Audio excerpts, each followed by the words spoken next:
स्वागत है आप सभी का हमारे इस खास प्रोग्राम में। मैं हूं आपके साथ सुनील चौहान।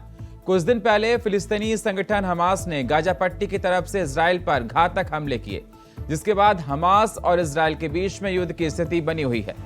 हमले के फौरन बाद इजराइल ने इसे युद्ध का कार्य मानते हुए हमास के खिलाफ जंग का ऐलान किया और इन हालात ने एक बार फिर से इजराइल फिलिस्तीनी संघर्ष को दुनिया के सामने ला दिया है, जिसमें सबसे ज्यादा चर्चा गाजा पट्टी की हो रही है, जो इस समय युद्ध का केंद्र बना हुआ है। बुरे हालात होते जा रहे हैं गाजा पट्टी के।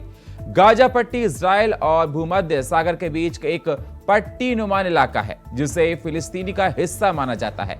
इसे कई बार इसे पृथ्वी का नर्क भी कहा गया। आपको बता दें, शनिवार को हुए हमले के 2 दिन बाद इजरायली सेना ने गाजा पट्टी को घेर कर वहां खाद्य और अन्य आपूर्ति को रोक दिया और बुधवार तक पट्टी की सीमा पर पूरी तरह से नियंत्रण हासिल करने का दावा किया। इससे गाजा पट्टी में रहने वाले लोगों को बड़ी परेशानियों का सामना करना पड़ रहा है। गाजा पट्टी के इलाके को मानवाधिकार आयोग वाले खुली जेल भी कहते हैं। वर्तमान घटनाक्रम में यहाँ के हालात और ज्यादा खराब होने की आशंका बनी हुई है। साल 2021 में ही संयुक्त राष्ट्र के महासचिव एंटोनियो गुतरेस ने गाजा पट्टी में बच्चों की स्थिति को देखते हुए इलाकों को पृथ्वी का नर्क भी कहा था। संयुक्त राष्ट्र के मुताबिक दुनिया के सबसे गरीब जगहों में से एक है। गाजा पट्टी और वेस्ट बैंक यानी कि पश्चिमी किनारा ही मिलकर फिलिस्तीनी बनाते हैं। दोनों इलाकों के बीच में इजराइल पड़ता है। गाजा पट्टी में इंसानों के हालात बहुत ही खराब माने जाते हैं। विश्व बैंक की पिछले महीने की रिपोर्ट के अनुसार यहां पर बेरोजगारी दर 46% और युवा बेरोजगारी की दर करीब 60% तक है। वहीं इजराइल में बेरोजगारी की दर अमेरिका की तरह 4% है।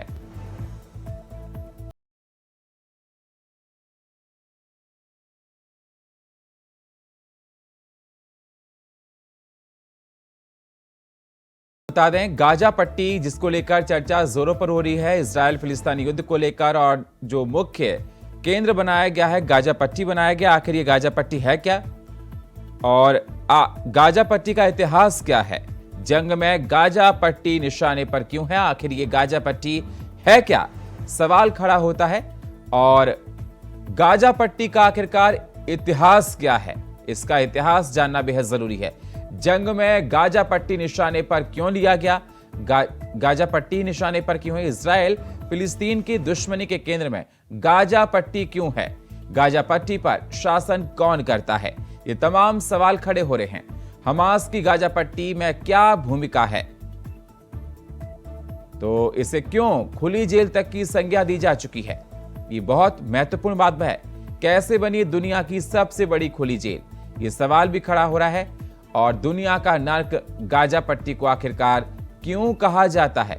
ये सवाल खड़े हो रहे हैं। तो आपको बता दें, गाजा पट्टी से ही हमास ने इजराइल पर हमला किया था और गाजा पट्टी से ही दुनिया के सबसे घनी आबादी वाला इलाका बताया जाता है और बुरे हालात की वजह से दुनिया का नर्क भी गाजा पट्टी कहा जाता है। और इस पर चर्चा करने के लिए हमारे साथ जुड़ चुके retired group captain B N. Jha, रक्षा विशेषज्ञ, स्वागत है सर आपका। और हमारे साथ जुड़ चुके मेजर जनरल एल.जी.बी. जैनी, स्वागत है आप दोनों मेहमानों का चर्चा में जुड़ने के लिए। सबसे पहले झा साहब, मैं आपके पास ही आना चाहूंगा। सर, जो इजराइल और फिलिस्तीन का युद्ध हो रहा है, मैं आपसे ये जानना चाहता हूं कि सर, गाजा पट्टी को ही टारगेट क्यों किया गया? सुनील जी, जो आपका ओपनिंग रिमार्क्स था, इंट्रोडक्शन जो आपने दिया, उसमें मैं थोड़ा सा मुझे एक टिप्पणी करने की इजाजत दीजिए। देखिए, आपने कहा कि गाजा से हमला किया, इस्राइल पे हमला किया। नहीं जी, ये हमला नहीं था।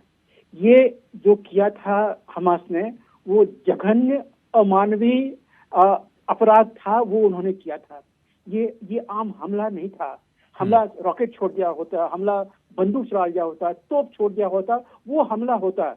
लेकिन जो हमास ने इस्राइल के धरती पे जाके जिस तरह से औरतों को, बच्चों को, बूढ़ों को जिस तरह से रेप किया, जला दिया, जिंदा जला दिया, वहां से घसीट के लाए, ये हमला नहीं था। सुनील जी, प्लीज मैं आपसे विनती करूंगा कि जब आप आगे कभी भी इंट्रोडक्शन दें, जब रिमार्क दें, तो वहां पे ये जरूर बताएं कि जो हमास ने किया था वो हमला नहीं था, वो जघन्य अमानवीय अपराध था।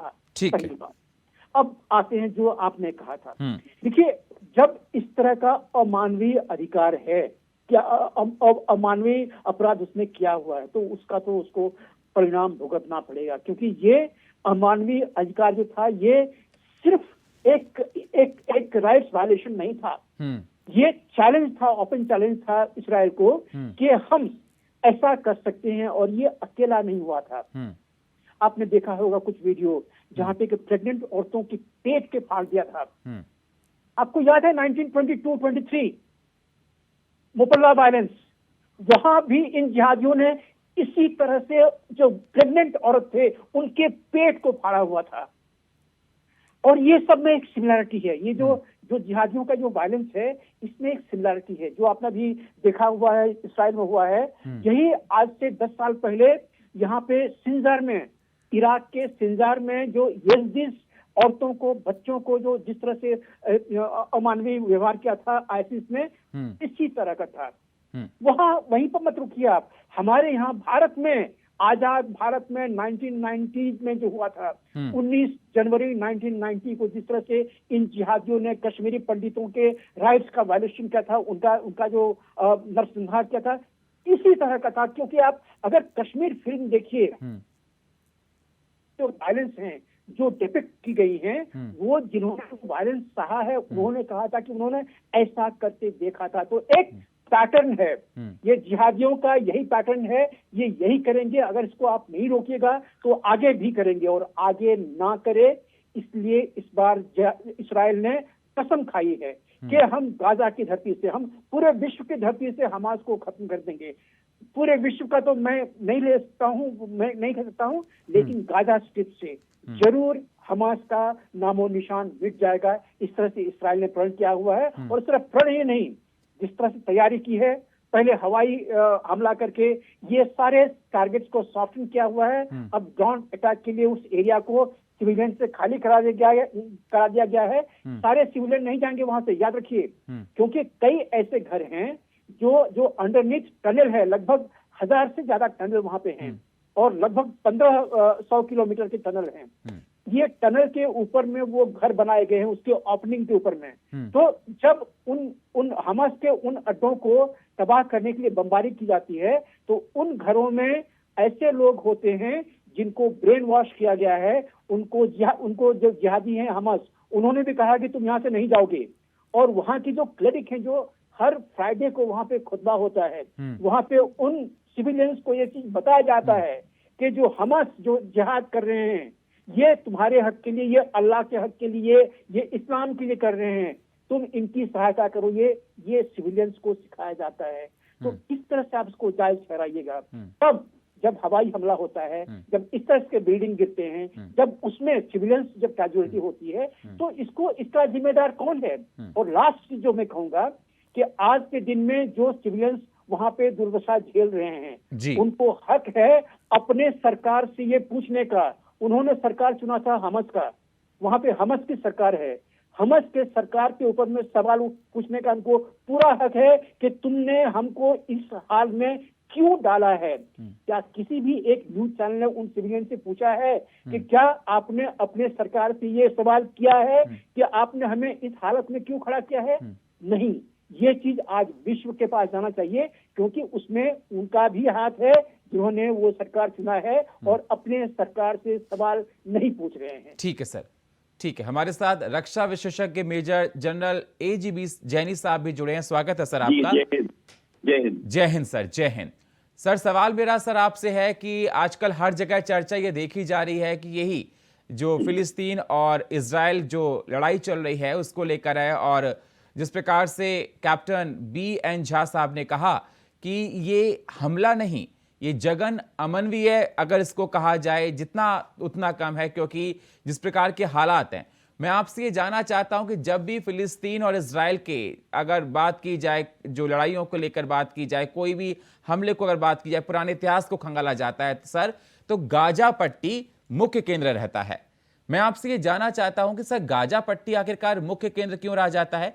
वैसे अगर देखा जाए गाजा पट्टी दुनिया का सबसे पॉपुलेटेड क्षेत्र है, वहां की इकोनॉमी बहुत बेकार है, वहां पर हेल्थ तो सुरक्षा ठीक से नहीं है, लोगों को रोजगार ठीक से नहीं मिल पाता है, पॉपुलेशन बहुत होने की वजह से वहां पर अगर देखा जाए बीमारियां बहुत हैं, तो आखिरकार गाजा पट्टी को ही टारगेट क्यों किया जाता है? जय हिंद सुनील, पहले बात तो मैं धन्यवाद दूंगा आपके चैनल को कि मेरे को आपने इस लायक समझा कि मैं आके इस सब्जेक्ट के ऊपर में कुछ बोल सकूं।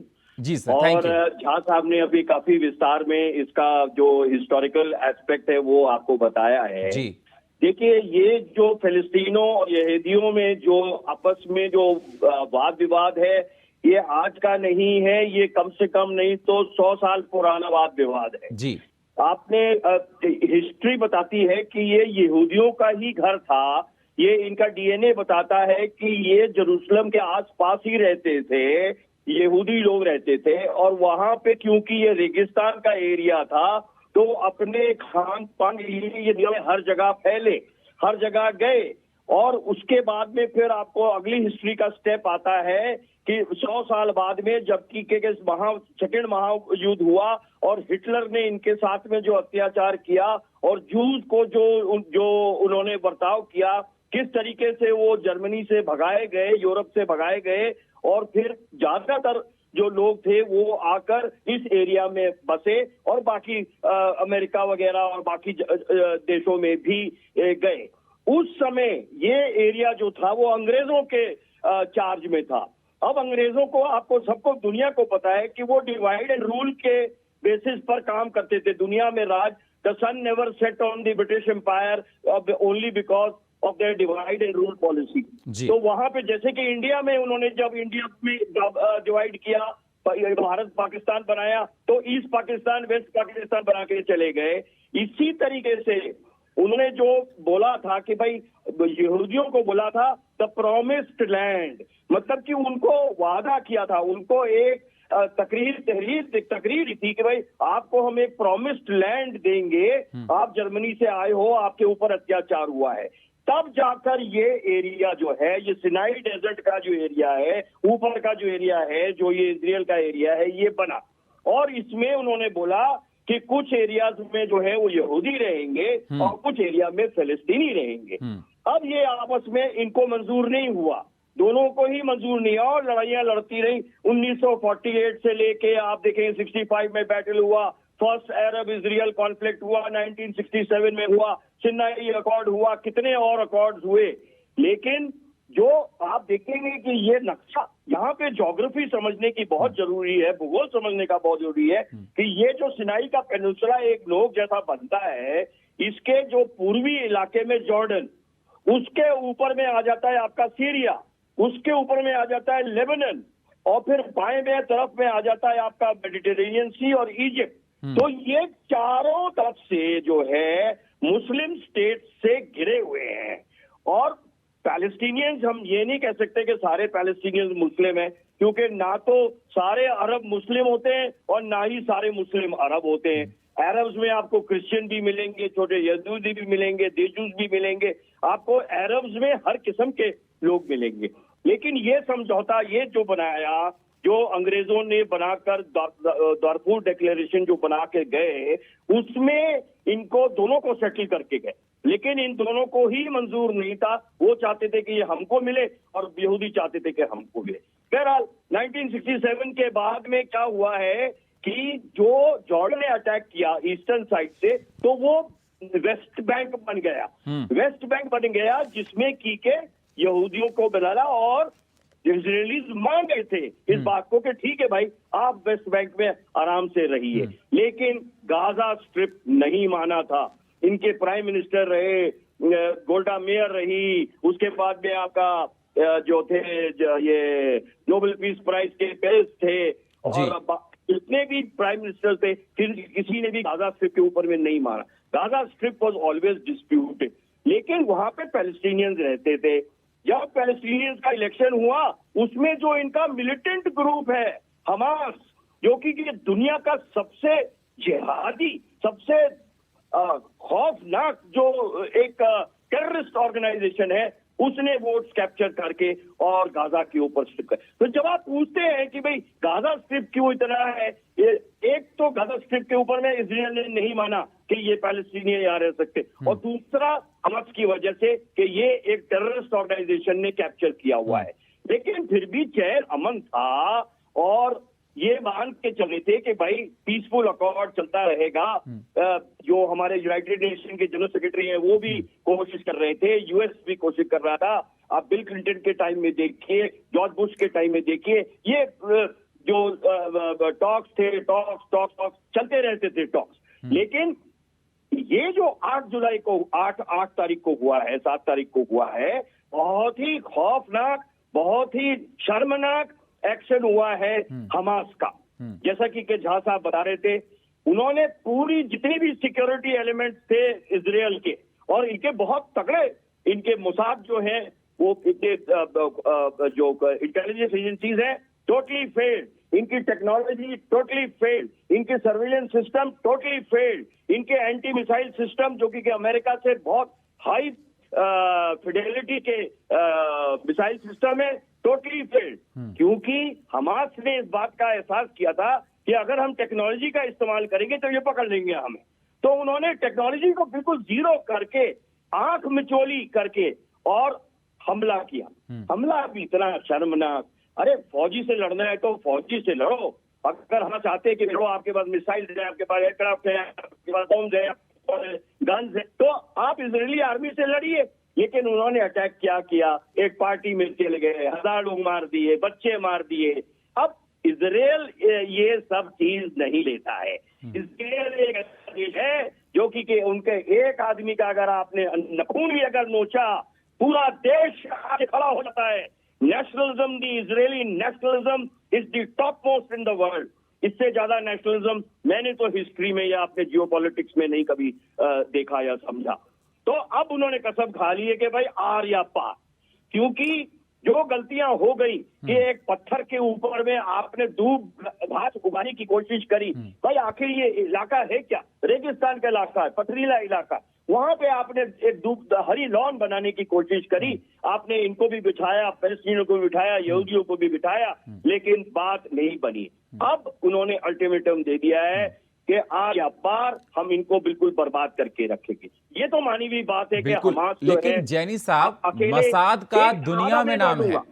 मैं आधा मिनट और लूंगा। ये तो मानी हुई बात है सुनील के ये खाली काम हमास नहीं कर सकती है, इसके पीछे और कुछ शक्तियां हैं। मेरी तो समझ में इस समय तक नहीं आया है, मैं एनालिसिस कर रहा हूं कि इसमें क्या हिजबुल्लाह का हाथ है, क्या जो लेबनान के टेररिस्ट हैं, इसमें क्या दूसरे मुस्लिम स्टेट्स का हाथ है, क्या सीरिया का हाथ है क्या, क्योंकि सीरिया से हमेशा लड़ाई इजराइल की चलती रहती है। गोलान हाइट्स इन्होंने कैप्चर किया, जो गोलान हाइट्स जो ऊपर का पूरा उत्तर का जो उत्तरी एरिया है जो कि गोलान हाइट्स का, वो इजराइल के कब्जे में है। तो ये घिरे हुए हैं दुश्मनों से। तो क्या सारों ने मिलकर हमास को सपोर्ट किया? क्या उनकी इंटेलिजेंस वगैरह से इन्होंने ये किया? मेरा किसी ने भी किया हो, इजराइल मानने के लिए तैयार नहीं है। उन्होंने अपने जो है सारे 3,50,000 रिजर्विस्ट, और उनका रिजर्विस्ट अच्छा चुटकियों में काम करता है। ये रिजर्विस्ट पे होते, उन्होंने ताली बजाई और ये सारे रिजर्विस्ट उनको कहाँ हमें जाना है, कहाँ हमारा कोच है, कहाँ के हथियार लेने हैं, किस जगह पे, कौन से बॉर्डर पे, किस मिनट में कब पहुंचना है। तो ये तो ओवरनाइट मोबिलाइजेशन होता है इनका। ये एक उदाहरण है नेशनल स्पिरिट, नेशनल मोरल और नेशनलिज्म का। अब उन्होंने क्या किया, क्योंकि के इजराइल जैसे आप कह रहे हैं बहुत कंजेस्टेड है, बहुत गरीब एरिया है, वहां पे इकोनॉमी, पर्सनल जो इनकम है बहुत उनकी कमजोर है। तो उन्होंने अल्टीमेटम दिया कि भाई सिविलियन यहां से निकल जाओ, क्योंकि अगर वो बमबारी करेंगे, सिविलियन रहेंगे तो इजरायलीज के अगेंस्ट ये ओपिनियन, वर्ल्ड ओपिनियन जाएगा। हम और आप भी सोचेंगे कि क्या यार आप लोग इनोसेंट लोगों को मार रहे हैं, बेकसूर लोगों को मार रहे हैं। तो उन अल्टीमेटम एक्सपायर हो गया है। और अब आप देखेंगे कि जो सड़कें जो नीचे जा रही है गाजा स्ट्रिप से, गाजा से जो नीचे भरी पड़ी है वो गाड़ियों से और लोगों से, लाखों लोग उसके ऊपर में भाग रहे हैं वहां से। अब ये समय की बात है, इजराइल अटैक करेगा, वो नहीं छोड़ेगा। उनके पास में बहुत आधुनिक हथियार है, बहुत आधुनिक हवाई जहाज है। इजरायली डिफेंस फोर्सेस बहुत हाई अलर्ट पर हैं और हमारा जो इससे हम सोच रहे हैं कि भाई ये यहीं पर खत्म हो जाएगा। यूक्रेन के बारे में भी हम लोग यही सोचते थे, जहां साहब भी हो गए उस समय के हफ्ते 10 दिन में खत्म हो जाएगा, लेकिन साल से ऊपर, सवा साल से ऊपर हो गया, यूक्रेन अभी भी चल रहा है। मेरे देखना जो मन की है वो यहाँ भी यही होने वाला है, क्योंकि इजराइल बाज आएगा नहीं और दूसरे लोग जो है इनको एक्सेप्ट नहीं करेंगे, इनके हमले को एक्सेप्ट नहीं करेंगे। तो एक कोलिशन बन जाएगा, Syria, Lebanon, Jordan, Syria, Lebanon, Egypt, इन सबका एक जुट बन जाएगा जो कि इजरायली को तक करे खिलाफ हमें ये लड़ाई खींचेगी। ठीक है सर। और कहेंगे कि जो सुपर पावर एलिमेंट है जियो पॉलिटिक्स इसमें घुस जाएगा, क्योंकि टर्की जो है वो रशिया को सपोर्ट कर रहा है, रशिया जो है वो इजराइल को सपोर्ट कर रही है, यूएसए जो है वो इजराइल को कर रहा है, और इसमें अगर चाइना का भी हाथ लग गया तो बहुत बुरा होगा वहां पर। तो हम तो यही उम्मीद करते हैं, हमला अगर तो ये तो अपने आन बान शान के लिए अटैक करेंगे, इनको हमास को सबक तो सिखाएंगे ही, लेकिन अगर वहीं तक खत्म हो जाए तो मैं कि भाई हाँ लड़ाई खत्म हुई है, क्योंकि इसका कोई चारा नहीं, इसका चारा यही है कि भाई दोनों के दोनों चैन और अमन से वहां पे जिए। जिसलिए एक डिक्लेरेशन बना था 1912 में, दोनों को जगहें दी गई थी, अपने अपने एरिया में रहो, अपने अपने, लेकिन हमास जो है वो मानने के लिए तैयार नहीं है। और फिलिस्तीन नहीं है, हमास जो है वो फिलिस्तीन का पैलेस्टीनियन लिबरेशन ने बनाया था, यासर अराफात को मिला था इसके लिए। ये जो 1967 के बाद जो अकॉर्ड हुआ था जिससे कि पीस प्रिवेल्ड, उस समय ये ठीक है सर, आता हूं आपके पास। आपके थे उनके प्राइम मिनिस्टर। जैनी जी मैं आपके पास आता हूं, हमारे साथ झा साहब भी जुड़े हुए हैं, मैं आपके पास आता हूं सर। झा साहब, जिस प्रकार से जैनी साहब ने कहा, बताया, समझाया, इजराइल बहुत स्ट्रांग कंट्री, डिफेंस सिस्टम उनका बहुत अच्छा, वेपन्स उनके पास बहुत अच्छे हैं, और वहां के हर युवा, महिला हो चाहे पुरुष हो, उसको ट्रेंड किया जाता है डिफेंस के लिए। और सबसे बड़ी बात सर, मसाद कहते हैं कि इतनी एक्टिव इंटेलिजेंस एजेंसी है, दुनिया की सबसे स्मार्ट तरीके से काम करती है।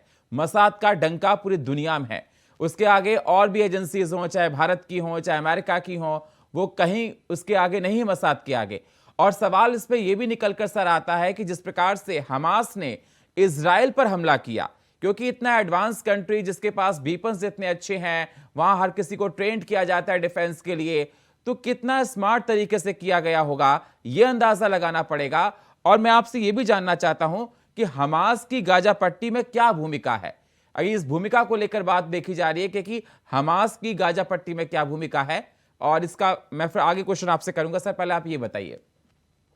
देखिए, चूक तो हुई है मोसाद से, लेकिन जब कोई फिदाइन, जब कोई आत्मघाती कहीं पे हमला करता है तो बड़े से बड़ा सिक्योरिटी जो है वो कहीं न कहीं फीका पड़ जाता है। आप याद कीजिए 9/11 का, अमेरिका के ऊपर में इस तरह से कैसे ये पूरे के पूरे जहाज को जाके बिल्डिंग में जाके मार दिया, पूरा जहाज को पेंटागन में जाके घुसा दिया इन जिहादियों ने।